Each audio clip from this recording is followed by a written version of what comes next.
ശേഷം സരിത മാധ്യമങ്ങളോട് സംസാരിക്കുകയാണ്. ഞാൻ അന്വേഷിക്കാറില്ല. രണ്ട് ഫോണ് ഇല്ല.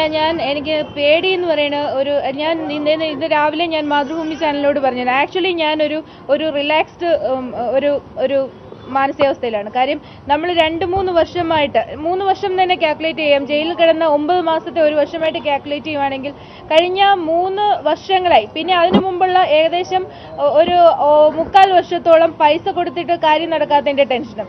അപ്പം ഏകദേശം 3.5 വർഷത്തോളം ഒരു സ്ത്രീക്ക് താങ്ങാവുന്നതിനപ്പുറം ഞാൻ സമ്മർദ്ദം സഹിച്ചു. അപ്പോൾ ഇനി വരുന്ന ഈ സത്യം പറഞ്ഞതുകൊണ്ടുണ്ടാവുന്ന പിന്നെ തിരിച്ചടികൾക്ക് അതിനത്ര ശക്തി ഉണ്ടാവില്ല എന്ന് തന്നെയാണ് എൻ്റെ വിശ്വാസം.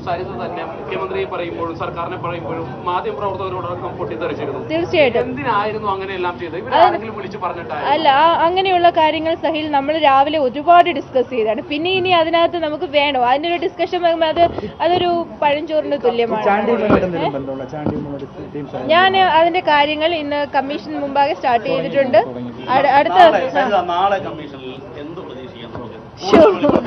അങ്ങനെ നിങ്ങൾ ഈ വെളിപ്പെടുത്തൽ എന്ന് പറയുമ്പോൾ എനിക്ക് സത്യം ഞാൻ ഏറ്റവും കൂടുതൽ ഞാൻ ഒരു കാലഘട്ടത്തിൽ വെറുത്തുപോയ വാക്കാണ് വെളിപ്പെടുത്തൽ എന്ന് പറയുന്നത്. സത്യം അങ്ങനെ വെളിപ്പെടുത്തൽ എന്ന് ഇതിനെ പറയരുത്. ഞാൻ വാസ്തവം പറയുന്നു. അപ്പം അതായത് ലൈഫിൽ നടന്ന ഫാക്ട് പറയുന്നു. അത് അക്സെപ്റ്റ് ചെയ്യുന്നവർ അക്സെപ്റ്റ് ചെയ്തോട്ടെ. ചിലർക്ക് ആ നിലപാട് അവർക്ക് ദോഷമായി സംഭവിക്കുമ്പോൾ ചിലപ്പോൾ അവർ സ്ട്രോങ് ആയിട്ട് ഒബ്ജക്ട് ചെയ്യും.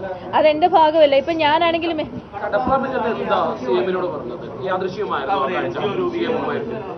അതിന്റെ കാര്യങ്ങൾ നാളെ ഡീറ്റെയിൽ ആയിട്ട് CM നമ്മൾ കമ്മീഷനിൽ സംസാരിക്കുന്നുണ്ട്. അതായത് ഒരു കമ്പനി NGOയുടെ ഒരു രൂപീകരണവുമായി ബന്ധപ്പെട്ട സംബന്ധിച്ച കാര്യങ്ങളാണ് ഞാൻ അദ്ദേഹവുമായി സംസാരിച്ചത്. അദ്ദേഹത്തിന്റെ ആവശ്യപ്രകാരം ഒരു NGO, ആ NGO എന്ന് പറയുന്നതിന്റെ ഡീറ്റെയിൽസും മറ്റു കാര്യങ്ങളും ഇപ്പൊ എന്നോട് ചോദിക്കരുത്. കാര്യം നാളെ കമ്മീഷൻ ജിക്കു ആണ് എന്നെ ആദ്യം വിളിച്ച് പറഞ്ഞത്. കടപ്പളാമറ്റത്ത് സാർ വരുന്നുണ്ട്, ഒന്ന് അത്യാവശ്യം കാണണം. അത് നോർമലി അങ്ങനെയാ കാണണമെന്ന് അല്ലെങ്കിൽ ഇങ്ങനെയുള്ളപ്പോൾ അങ്ങനെ ഒരു ഇൻഫർമേഷൻ പാസ് ചെയ്യപ്പെടാറുണ്ട്. അതനുസരിച്ച് ഞാൻ ആക്ട് ചെയ്തിട്ടുണ്ട്. സോ അതിൽ എനിക്ക് അന്ന് ഇതൊന്നും അൺയൂഷ്വൽ അല്ലല്ലോ. ഇപ്പം നമ്മൾ അവിടെ പോകുന്നു, അല്ലെങ്കിൽ IPRTക്കാർ ഫോട്ടോ എടുക്കുന്നു, അല്ലെങ്കിൽ എൻ്റെ കൂടെയുള്ള ഒരു സ്റ്റാഫ് എൻ്റെ മൊബൈലിൽ ഒരു ഫോട്ടോ എടുക്കുന്നു. It's quiet natural. അതിലൊരു ക്യൂരിയോസിറ്റി. ഞാൻ നിഷേധിച്ചത് പലതും ഉണ്ട്. നിഷേധിച്ചത് സഹിലെ നിഷേധം മാത്രമേ ഉണ്ടായിരുന്നുള്ളൂ എന്നാണ് എൻ്റെ വിശ്വാസം.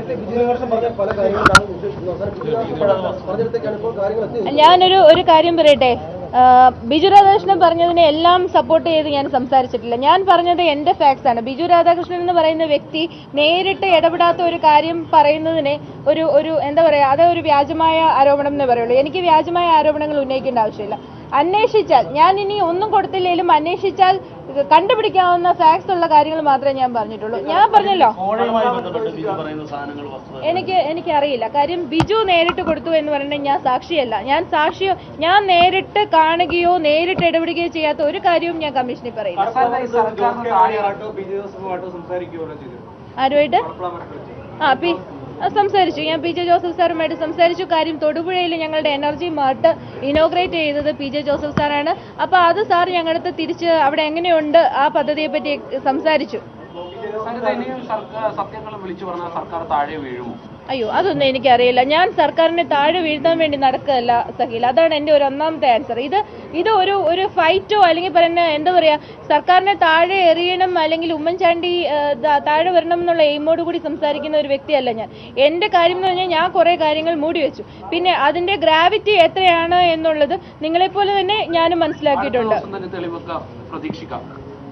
ഇതിന്റെ പ്രൊസീഡിങ്സ് എങ്ങനെയാണോ അതേ പ്രൊസീഡിങ്സിൽ ഞാൻ പോകും. അതിനപ്പുറം ഒരു ക്രോസ് ബാർ അല്ലെങ്കിൽ ഒരു ആരെയെങ്കിലും എന്റർടൈൻ ചെയ്യാൻ വേണ്ടി എന്തെങ്കിലും ഒരു എക്സ്ക്ലൂസീവ് എന്നൊന്നും എൻ്റെ അടുത്തൊന്നും പ്രതീക്ഷിക്കരുത്. തീർച്ചയായിട്ടും വിജിലൻസ് കോടതി ആവശ്യപ്പെടുകയാണെങ്കിൽ ഞാൻ ആ അന്വേഷണവുമായിട്ട് പൂർണ്ണമായിട്ട് സഹകരിക്കും. മറ്റു കൊടുത്ത FIRയുടെ സ്ഥിതി എൻ്റെ ഭാഗത്തുനിന്ന് വിജിലൻസ് കോടതിക്ക് ഉണ്ടാവില്ല. അത് 100% ഉറപ്പ്. ഇല്ല, കത്ത് ഇപ്പോഴത്തെ എൻ്റെ ഒരു സ്റ്റാൻഡ് ഞാൻ ക്ലിയർ ആണ്. പേഴ്സണൽ കാര്യങ്ങൾ അടങ്ങിയ ഒന്നും തന്നെ ഞാൻ പുറത്തുവിടില്ല. ആ അതേപറ്റി അത് നമ്മളുടെ എന്താ പറയാ ഒഫീഷ്യൽ ഡിലേ ലാഗ്നസ് എന്നൊക്കെ നമുക്ക് ഓമന പേരിട്ട് വിളിക്കാം. ഇല്ല വിഷ്ണുവിന്റെ ആ വിഷയങ്ങളൊന്നും ഞാൻ സംസാരിക്കുന്നില്ല. മറ്റു കാര്യങ്ങൾ ഞാൻ ഇപ്പോൾ കമന്റ് ചെയ്യാൻ താല്പര്യപ്പെടുന്നു. കമ്മീഷന് മുന്നിൽ പറഞ്ഞ കാര്യങ്ങൾ തന്നെ ആവർത്തിക്കുകയാണ് സരിത ചെയ്തത്. അന്ന് സംഭവിച്ച കാര്യങ്ങൾ, ജോബിനുമായി ബന്ധപ്പെട്ട കാര്യങ്ങൾ, ഒപ്പം തന്നെ ആ പിക്ചറുമായി ബന്ധപ്പെട്ട് കടപ്പളാമറ്റത്തെ ആ ചിത്രവുമായി ബന്ധപ്പെട്ട കാര്യങ്ങൾ, അത്തരം കാര്യങ്ങളെക്കുറിച്ചൊക്കെ വിശദീകരിക്കുകയാണ് സരിത ചെയ്തത്. അതിൽ കൂടുതൽ കാര്യങ്ങളൊന്നും താൻ പറയുന്നില്ല. ഇനി പറയാനുള്ളതെല്ലാം വിശദമായി തന്നെ കമ്മീഷൻ മുമ്പാകെ പറയും എന്നും സരിത പറയുന്നു. സരിതയുടെ വാക്കുകളാണ് നമ്മൾ കേട്ടത്. സരിത ഇത്തരം പ്രതികരണങ്ങൾ നടത്തുമ്പോഴും ഈ വിഷയത്തിൽ പ്രത്യേകിച്ച് തൃശൂർ വിജിലൻസ് കോടതി FIR രജിസ്റ്റർ ചെയ്യണം എന്ന് ആവശ്യപ്പെട്ടിരുന്നു. ഈ സാഹചര്യത്തിൽ നിയമ വിഷയങ്ങളെ ആ വിധത്തിൽ നിയമപരമായി തന്നെ നേരിടുമെന്നാണ് മുഖ്യമന്ത്രി പറഞ്ഞത്. ഈ വിഷയത്തിൽ ആര്യാടൻ മുഹമ്മദ് കൃത്യമായി പ്രതികരിക്കാതിരുന്നതും ശ്രദ്ധേയമായി.